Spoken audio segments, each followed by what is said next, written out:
My name is Orbert Davis. I am a trumpet player, conductor, composer. I'm the co-founder and artistic director of Chicago Jazz Philharmonic. And you think about that title, Jazz Philharmonic. I thought Philharmonic was classical.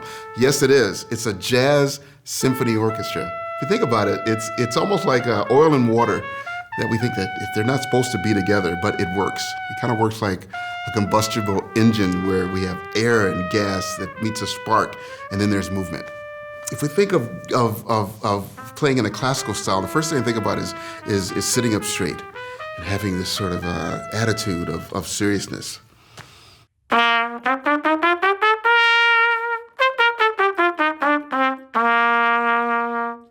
when I put on my jazz hat, I can relax just a little bit.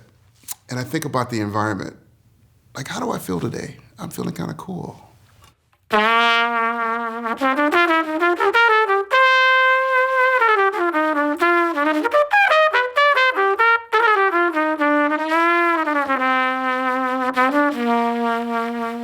I think every musician can become third stream simply in the approach to the music.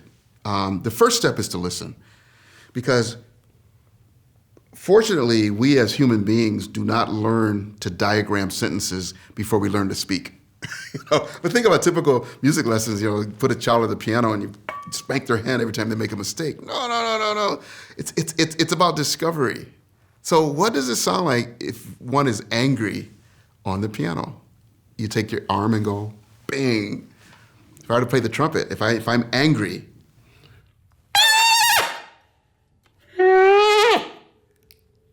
that's avant-garde jazz. But if I'm feeling very structured and feeling very free, I would think, man, maybe a major triad.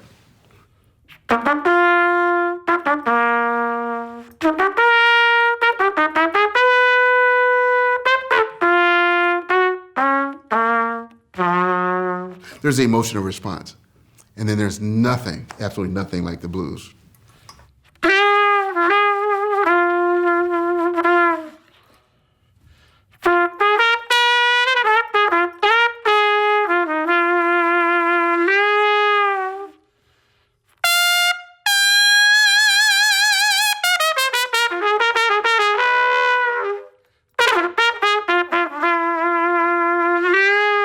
At whatever level, musicians can approach that to say, this is what it feels like.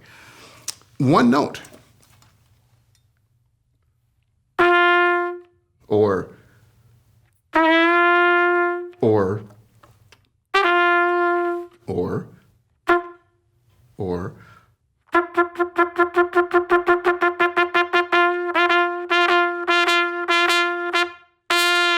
A couple years ago, we discovered within our orchestra that whenever we do what we do, change happens. Change in dialogue.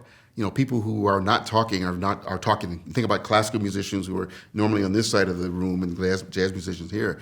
With CJP, with Chicago Jazz Philharmonic, they're now in the same room talking about their experiences and experience of making music. And once we get people dialoguing, the creative practice is changed, because now we have classical musicians who see a jazz performance and say, man, I want to do that. Or a jazz musician and see a classical, or hear this classical music and say, oh, the beauty, the structure, give me more. That change element went beyond the orchestra in our education programs, but even more particularly, what happens to our audience. So we developed what's called the change narrative, is that whatever we do, there must be change. And that's what's happened to me. It happens to everyone in the orchestra. Chicago Jazz Philharmonic didn't invent third stream. It's been around. I would say that everybody experiences it daily if we watch TV. In our music programs, I remember teaching a class where I would play classical music to these young kids, and they're like, ugh, I don't like it. It's terrible. So a couple weeks later, we played the theme to Star Wars. And they're like, oh man, that's so cool. No, I'm sorry, I played this. This is classical music. I remember, you don't like this. No, but that's Star Wars. I love it. So you're saying, okay, you love classical music. Well, I guess we do.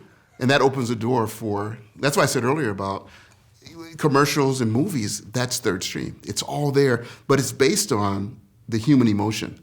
And sometimes the right emotion, we can't find it in one genre. You know, there's one emotion that I only get from listening to Summer Breeze by Seals and Crofts. And that's that special moment. Or my soundtrack to my growing up was Stevie Wonder's Songs in the Key of Life. And as old as I am now, if I put that on, I can taste my mom's pancakes. I can think about that girl that I was like obsessed with who didn't even look at me. We have to be third stream because we are third stream. I mean, I tell musicians all the time, don't focus on one genre. Even though if it's not your thing to play more than one genre, listen to everything. You got to listen, be inspired by it because it's like food. We don't eat. Hopefully, we don't eat the same food every single day. So why do we listen to the same music every single day? You know, even if you take a food like chicken, it's prepared so many different ways, so many different spices. It's the same with music. There's only 12 notes. So third stream allows us to prepare it in different ways.